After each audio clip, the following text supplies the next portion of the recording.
Today's video delves into a hidden chapter of American history, the story of free Black communities during slavery. We'll look at how these communities were made, their roles, and how they helped each other in tough times. These places were not just homes, but also symbols of hope and the struggle for freedom. By learning about them, we understand more about America's past and how it shapes our present. Greetings and welcome. I'm Carolyn A. from GettingToTheRoots.com, ready to empower you with tips, resources, and tutorials to craft a legacy that's uniquely yours. Let's discover the unique role your family has played in history. Join us on this incredible journey. Together, let's uncover the stories that have shaped us, celebrate the diversity of our heritage, and ensure that the legacies of our ancestors are remembered and cherished forever. Let's dive in. How did free Black communities form and develop? History isn't always straightforward or about just one thing. A really interesting part of history is how free Black communities in the United States managed to grow and stay strong during the long period of slavery. These communities were like the complete opposite of the world around them, which was full of slavery, social divisions, and racism. They show us how people resisted and came together to build their own communities in the bigger picture of American history. These communities started forming as early as the 17th century, with the advent of manumission, the formal release from slavery. Admittedly, local laws, economic systems, and social customs had a significant impact on prevalence from region to region. Northern states like Pennsylvania, under the influence of Quaker morality, had the most liberal manumission laws, hence boasting a sizable free Black population early on. However, gaining this freedom was hard, usually coming from buying oneself out of slavery, serving in the military with a plan, or the kindness of benefactors. Philadelphia's 7th Ward was prominent among such communities, heralded by many as a testament to Black autonomy. Institutions like the Free African Society, mutual aid associations, and Black churches played pivotal roles in bolstering societal advancement. These entities simply weren't conduits of shared cultural heritage, faith, or mutual support, but also enveloped a wide variety of social welfare activities, including education, skill development, healthcare, and housing, thereby significantly enhancing the community's resilience. Another key part of these communities was creating a self-supporting Black economy. Because of strict job and land ownership rules, the formerly enslaved frequently turned to specialized jobs. They took on jobs that white society didn't want, thought weren't profitable, or looked down on. The drive and creativity of Black barbers, seamstresses, dock workers, and domestic helpers show their determination and cleverness. But what really shows the success of the free Black community might be their constant fight for social and political change. Their relentless lobbying against discriminatory laws, active participation in the Underground Railroad, and aid in the establishment of Black newspapers significantly challenged the enduring systems of racial oppression, laying the groundwork for future civil rights movements. The study of the formation and development of free Black communities during the era of slavery truly offers interesting perspectives. Their very existence challenged the argument that supported slavery, asserting an often overlooked historical reality: the resilience and agency of African Americans under the most oppressive circumstances. Studying these communities goes beyond examining a historical outlier.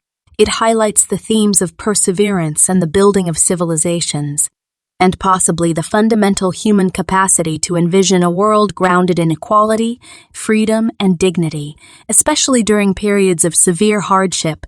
And these communities clearly emphasize the complexity and richness of Black history. If you find value in this video, please show your support by liking it, sharing, commenting, and subscribing. This aids in improving our visibility through YouTube's algorithm.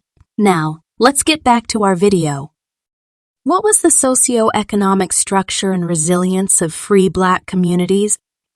Probing deeper into the anatomy of the free Black communities in North America during the era of slavery, one finds a remarkably intricate socioeconomic structure that was undoubtedly instrumental to their survival and resilience. The architecture of these structures can merely be understood through an analytical examination of their economic structures, their unique adaptations to restrictive laws and societal norms, and their bold strides in education and entrepreneurship. One of the cornerstones of the economic structure within these communities was the existence of a thriving informal economy. The informal economy encompassed various activities, which included petty trading, domestic services, and skilled labor such as blacksmithing, carpentry, and tailoring.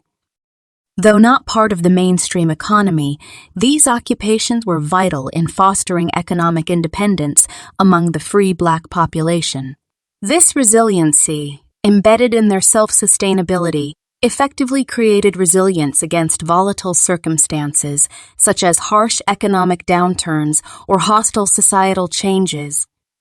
Equally notable, these communities created a sophisticated network of informal banks and lending institutions. These establishments, often operating under the guise of social clubs or mutual aid societies, played an essential role in the accumulation of Black capital. The freedom from financial constraints that these institutions provided encouraged free Blacks to start their own businesses, further strengthening the resiliency and independence of these communities. Amidst crippling discriminatory laws, free Black communities exhibited extraordinary adaptability, devising ingenious methods for circumventing restrictions placed on Black land ownership. The creation of land trusts, or the purchase of properties under emancipated white benefactors, significantly expanded property ownership within these communities. This adaptive prowess profoundly contributed to socioeconomic stability and enhanced the overall resilience of these communities. There was also a concerted effort towards education within these communities, representing a vital investment in their collective future. Numerous Black-run schools flourished, focusing not just on academic education, but also vocational training, creating a pool of skilled craftsmen and intellectuals. The growing educated Black population bolstered the community's socioeconomic stability and hence resilience. Last but not least, entrepreneurship was a pivotal aspect of the socioeconomic structure. Despite discrimination, free Black entrepreneurs, both male and female, built thriving businesses ranging from small retail shops to sizable manufacturing entities. Entrepreneurship became a significant mode of wealth creation, increasing economic diversification and independence. The economic and social framework of free Black communities in the slavery era combined practical economic strategies, covert strategies to bypass restrictive laws, a focus on education, and entrepreneurial drive. It was this structure that internalized a spirit of resilience, warding off external threats and securing the survival of these communities amidst challenging socio-political landscapes. This historical resilience continues to echo through centuries, elucidating the indomitable spirit of African Americans. They remain benchmarks of resilience, their stories demanding further analysis and homage to the larger canvas of Black history and heritage. How did threats to free Black communities spark their solidarity and drive for resistance? The grave dangers faced by members of free Black communities were terribly real, inadvertently fostering a spirit of solidarity and a strong impetus for collective resistance. Existing on the fringes of a society where the threat of being abducted and sold into slavery loomed large, these communities constantly grappled with precarious livelihoods.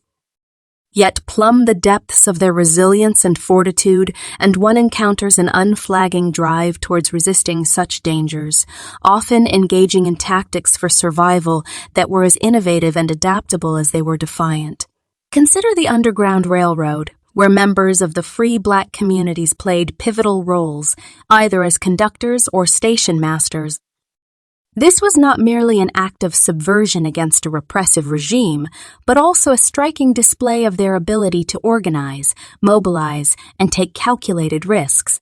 Such actions are telling reminders of these communities' agency and commitment to freedom, traits that now shape our understanding of Black identity and experience in post-slavery America. Also important were the complex and mutual relationships between the free Black communities and the nearby societies that held slaves. Rather than a simple divide, the social structure was mixed with both cooperation and alliances. Free Black communities were not just a market for the crops from white plantations. They also supplied both unskilled and skilled labor to these mainly farming societies that kept slaves. Their economic role went beyond just providing labor. The transformative role that free Black women played in these communities was a lesser-known but crucial aspect. Occupying positions of significance within these communities, they advanced resistance efforts, charting the course of their futures and those of their communities with actions steeped in courage.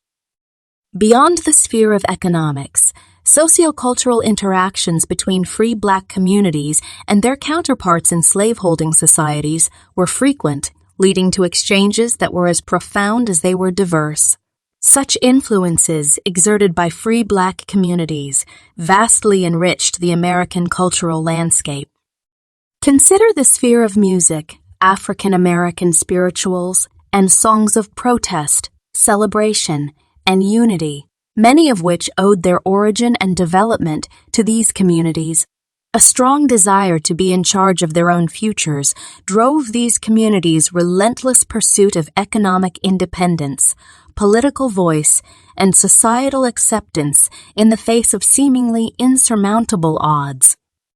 By delving into the agency and survival capacity of free Black communities, it becomes increasingly clear that their actions and narratives have left indelible marks on the face of American society and culture. A comprehensive understanding of American history cannot, and indeed should not, be devoid of a meaningful engagement with the experiences and contributions of its free Black communities. Studying this era not only expands our understanding of history, but also sheds light on current racial and cultural issues. Knowing our past may better equip us to build a society that truly values its diverse history and actively strives for a fairer future. Well, that's a wrap, history seekers, on our deep dive into free Black communities. Resilience in the shadow of slavery. If you found value in our journey today, don't forget to like, share, comment, and subscribe. Let us know what video you'd like to see next, and join us as we continue to explore the pivotal moments and figures that define our shared history. Thank you for watching. Peace and love.